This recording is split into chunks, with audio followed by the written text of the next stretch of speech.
So, good morning, everybody. I'm happy to see such a large crowd here. I hope I can stand up for that.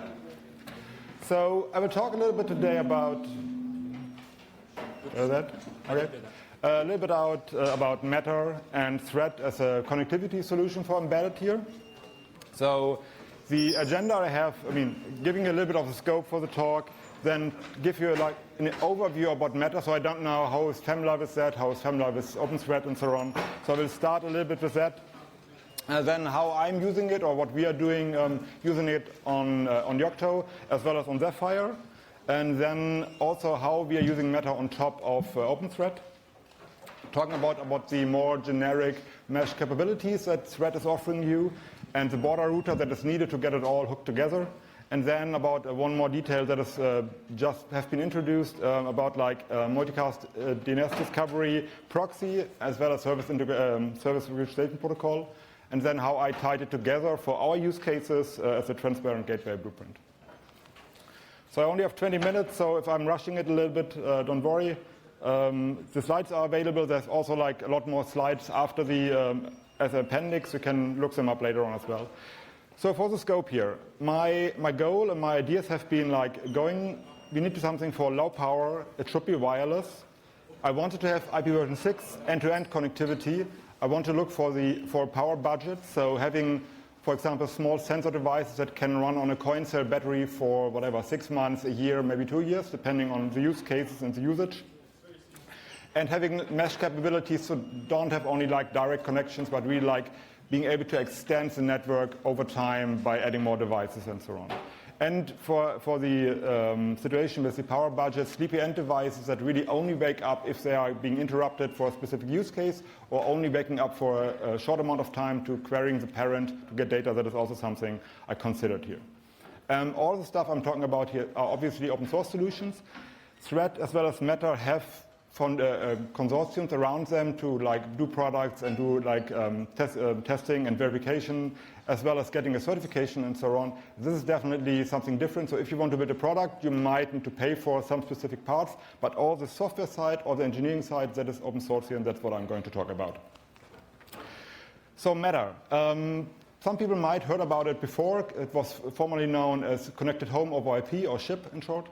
It is part of the now so-called CSI, Connectivity Standard Alliance. That, on the other hand, was called Zigbee Alliance before. I think that is something that rings a bell with more people than CSA. They have an open source SDK for Matter. It's an application layer, so you're basically like not doing any of the, so it's built on top of IPv6, and then does all the talk about like how devices access, how the data is expressed and so on, what kind of device types are there. It's more like, they call it like the language for IoT. I don't know if I sign off on that, but that's like the basic idea we're having here. So the 1.0 release for the spec as well as the SDK was done in October last year. And one of the interesting part why it got so much hype with the industry was that a lot of the big players sit together and doing that here. So getting like groups like Google, Apple, Amazon and so on in one room and working together on this standard to actually try to get all the devices to talk together, even by keeping their own platforms. That is like a very interesting part. And that could be something that a lot of smaller companies could take as a leverage to get into these kind of platforms to be supported, instead of working with each and every platform individually and get it enabled. So you don't need to get your device work with HomeKit, then with Google Home, or what Amazon have their Echo and so on. So you can just do it as a Meta device, and then it should work in all of them. They also have a feature called multi-admin, which is something that would allow you to have like for example, you have an Android device and your wife has an iPhone or whatever, and both could control the same IoT devices in the same network, running the native platforms they are using. So this is something you can share the devices by using on different platforms as well. So Matter in Yocto and Open Embedded. So the Matter SDK, the way they are building that and so on, it's not so. I'm not so familiar with that before I started it. So they're using something called GN, which is just generate Ninja. So basically it just does a whole run and then generate all the Ninja files to get it all built. And they have something called Pigweed that they is like their abstraction, how you get like all different kind of vendor SDKs supported and like different cross-compile toolchains and so on.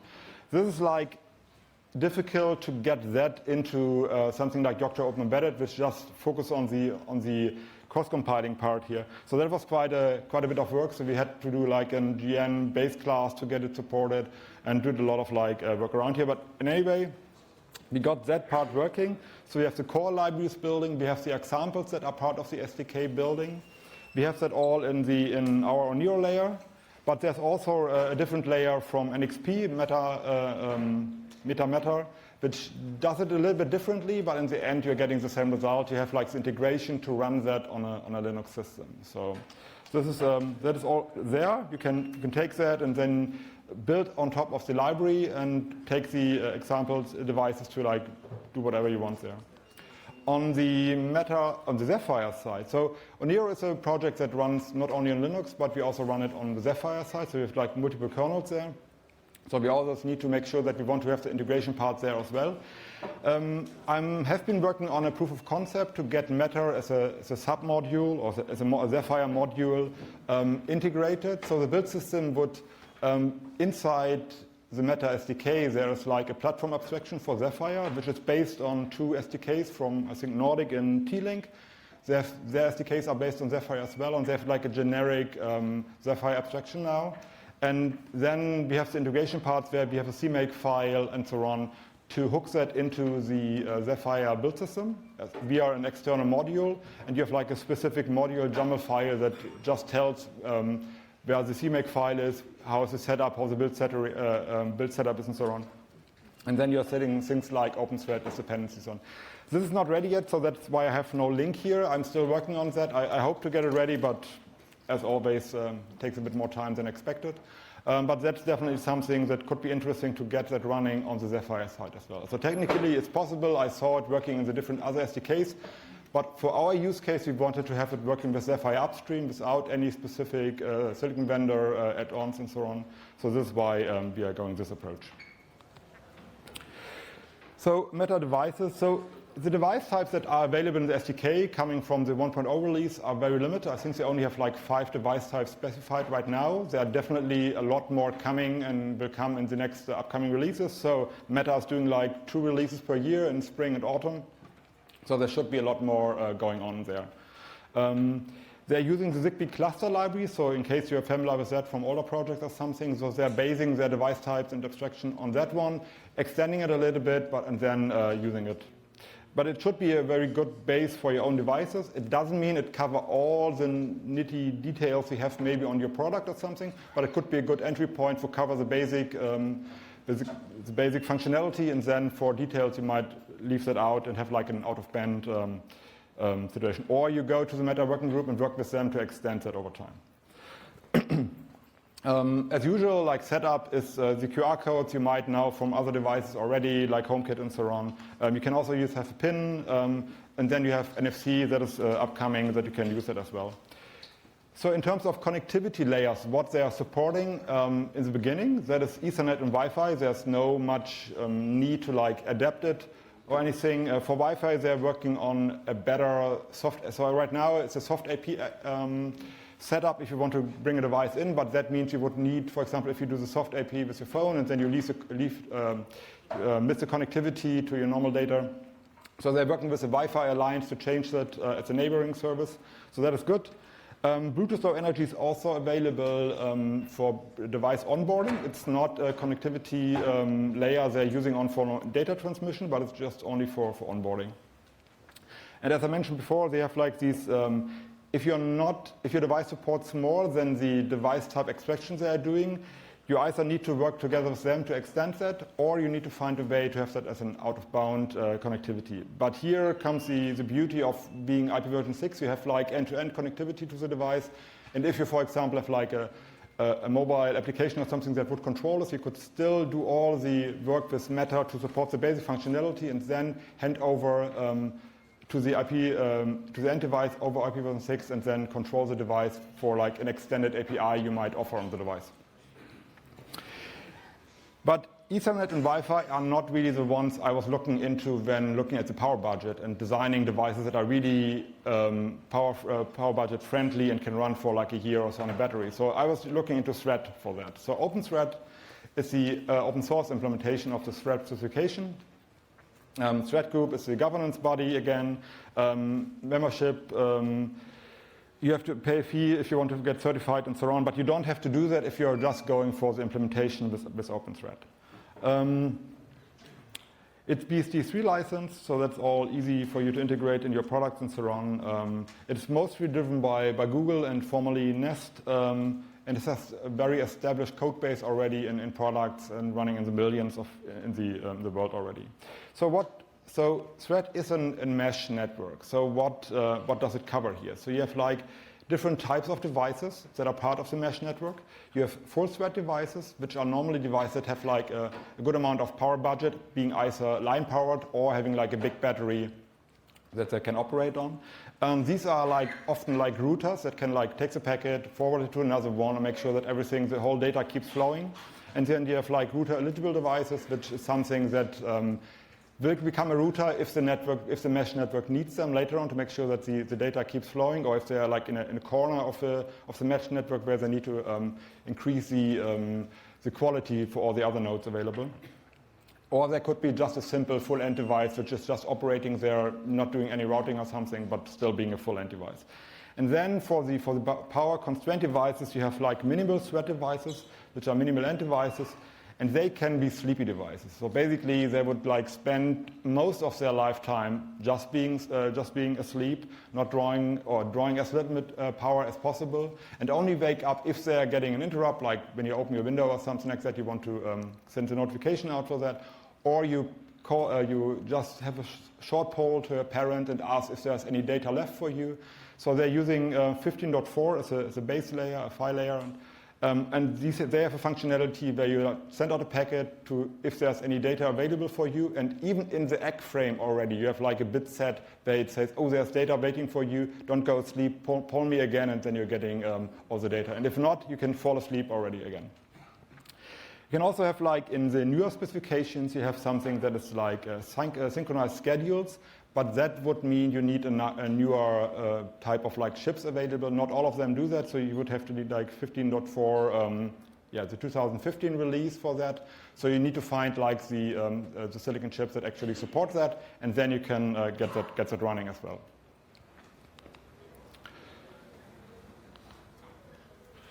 Okay, I talked about the router things before. You have router devices, you have end devices, and then you have a leader of the thread network. This one is in charge of making sure that all the key material, for example, is distributed to all the networks.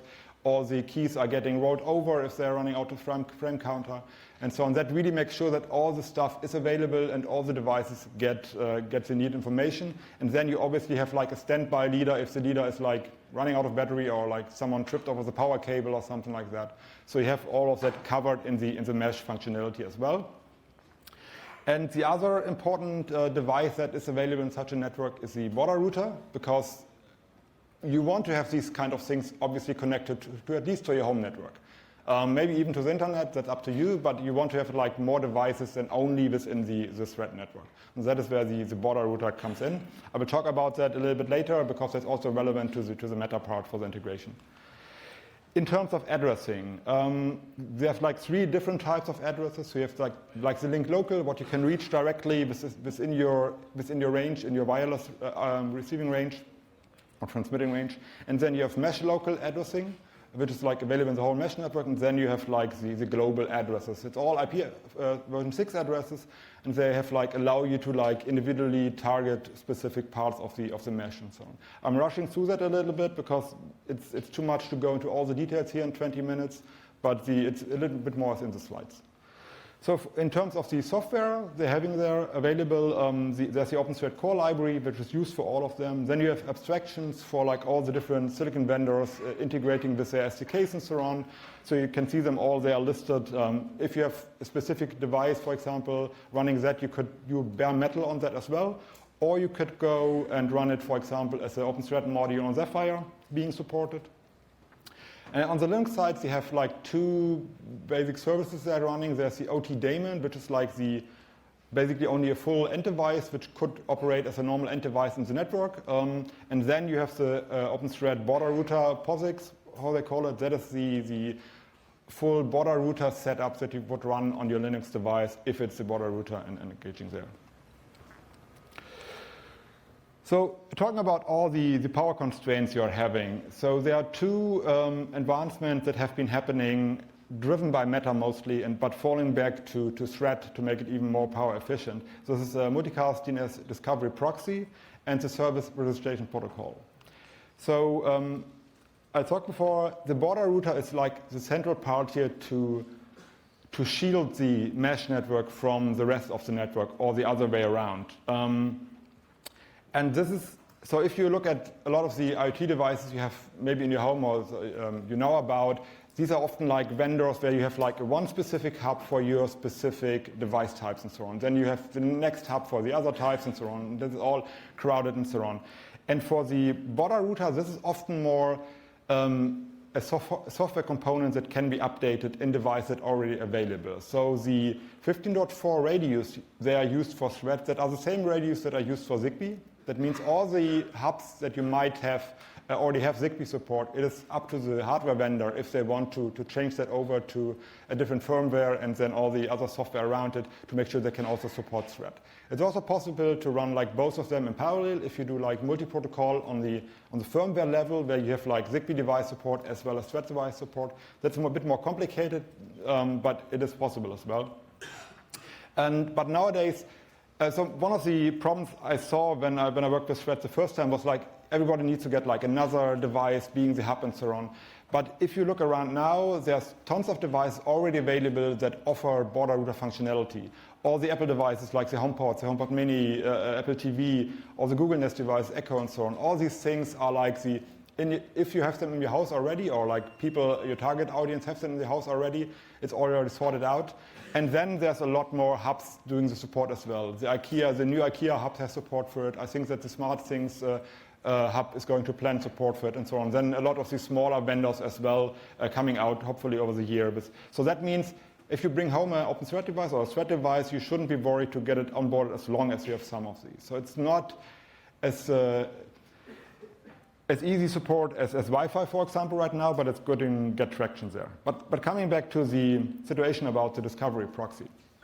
So this kind of wireless networks, they don't have any multicast support, right? So whatever you send in as a multicast there will end up as a broadcast in the whole mesh network, which is obviously not a good thing if you want to be like, if you're constrained on power and need to listen in and wonder what's going on. I mean, the sleepy end device, for them, it's not too difficult because they would sleep and the parent would just discard whatever they have for them if it's not targeted directly for the specific device. But all the other ones would still like draw on the battery they're having to do that. So on the other hand, multicast DNS discovery is something that is very much used in the industry for all kind of service discovery in networks. So we want to have that support as well. So there's a component now that has been specified as an IETF RFC draft, which is sitting there and doing basically the proxy, what the name suggests, right? On the one hand, if you have like Wi-Fi or Ethernet, you do multicast DNS. On the other hand, you do unicast DNS service discovery and so on. So that is like basically proxying back and forth. That doesn't mean, depending on the border router you're using, you're not forced to that. So the end-to-end principle of IP version 6 still stands, but it's like an optimization you maybe don't want to miss out on. Thank you. And on the other hand, so that is mostly covering the side where you have like Wi-Fi and Ethernet flooding into a Thread network. But on the Thread side, you also want to make sure that you announce the devices that are available and so on. That is like the service registration protocol where you go and say, I have the service available as DNS. So this is like what I'm offering here. And they can register on the border router service for that. So that would mean it would distribute that again as multicast DNS on the Wi-Fi Ethernet side. Transparent gateway. So that is like how I knit all these things together. So we have a blueprint that is like in Oniro how we talk about like proof of concept demos we are doing. And we have a layer where we do all the integration parts here. All the OpenThread stuff I upstreamed already. They are in Meta OE networking. And the Meta stuff, that is still very much work in progress going on, as well as the Zephyr side. But if you're interested in that, I mean, I'm not hiding anything here. It's just not ready to show. But if you're interested, we can talk about like where these things are. So this is like an older example I had where I had like just a thread device being onboarded, so it could like go ahead, have like the QR code for this specific device, and then you even have an Android application to onboard it on the network, and so on, and do all the stuff, and then in the end, with all the components together, you have like IP version 6 connectivity. And on top of that, with Meta, you would have like real device abstraction and offering all kind of platform integration and so on. And with that, I'm done, and I should have like a few minutes for questions.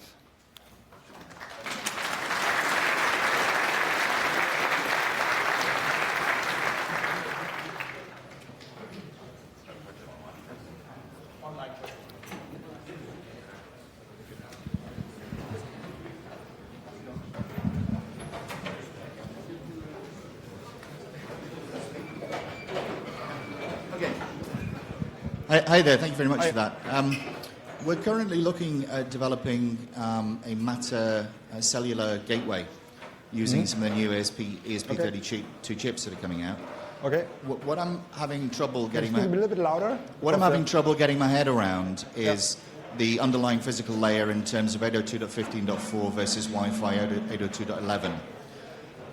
And so what I'm trying to understand is if I buy a Matter device, it might be a Matter device that supports Wi-Fi, or it might be a Matter device that supports Thread over 802.15.4, which, to my mind, feels like it's going to be really confusing for people.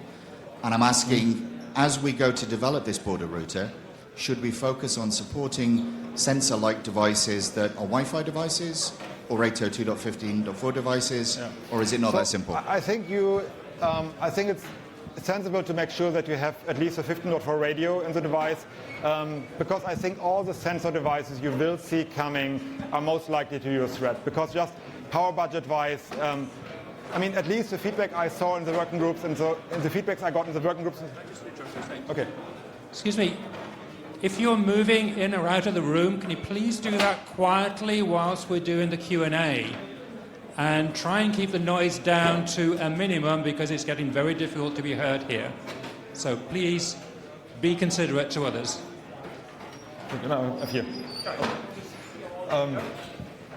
Okay, so I think you really need to make sure that you have that available, because all the companies that are looking into that, they want to like be conservative in power or something, they're definitely going for that. So, and I mean, if you do the hardware setup, make sure you have the radio available. If you enable that by default from the beginning, it's up to you, right? I mean, you can always have like the firmware available and then ship the device and then enable it later on. I've seen tons of devices doing that. But having it available from the hardware perspective, I would not ditch that. It's like, yes, it's like a few euro maybe, depending on the volume and so on. But I'm pretty sure that most of the devices will come with that. So, okay. Hey, I've got a question from online here. I'm over here. Online, we have a question. What's the rationale for a non-router end device if it doesn't have any power management requirements? Can you repeat that? What's the rationale for a non-router end device if it doesn't have any power management requirements?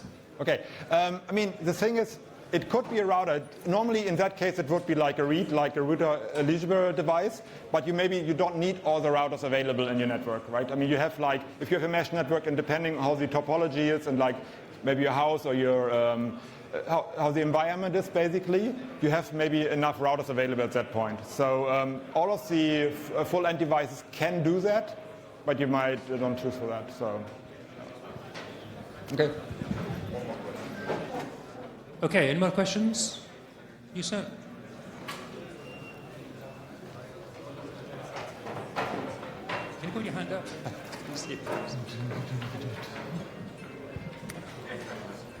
Hi. Hi. So one of the most controversial parts Can of you the spec... a little bit louder? Sorry, it's very noisy. Sorry.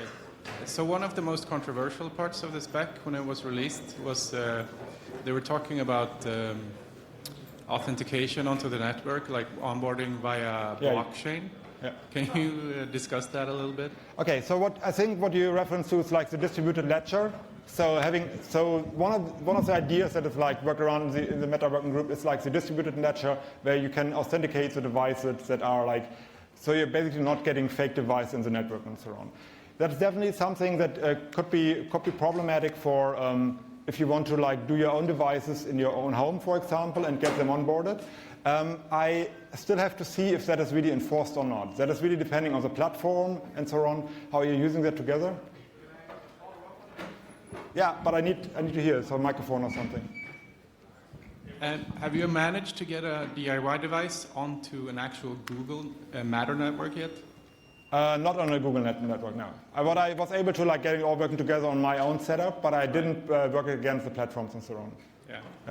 Yeah, that sort of seems like one of the problems. Well, we have to see. I wouldn't rule it out right now, but I can confirm that it's possible. But it really depends on how you do it. Yeah, but it's definitely a concern. You're right. It's possible. Okay, so here's someone said it's possible here. So okay. Thank you, everybody. Okay, thank you very much. Thanks. Check the chat room. There's one more question on the chat room you could answer. Okay, perfect. I will have a look. Thank you.